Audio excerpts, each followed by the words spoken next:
Tá meg siúil an seo an bar sin na Galabag agus spoilm rudanne sin díomh sin nó lehan sin ag buint get a dé ach seo Droichead an seo Ryan's Bridge a bhirtar agus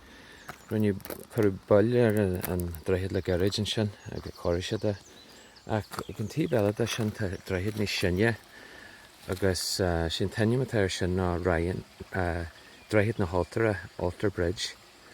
agus bhí cópliú ar baile fadahin in 1970 agus 20 sílam. Tá sé ar fáil ar dúchas .ie. Bhí sé baile ag Mary O'Donnell ó seanbhan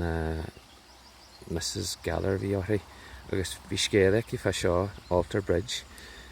Altar Bridge, this is where there used to be mass said years ago. And they would, when in the penal times when people weren't allowed to go to mass and people go here, they would walk here and they would keep an eye out for the soldiers, and if the soldiers came they'd kill them. So that's what it said in the story, and if there was any soldiers coming they would hop in their boats and they would take off. So yeah, it's tight times back then, but shouldn't dóibh bhí agus it said as well that there was actually a holy water font taken out of the bridge and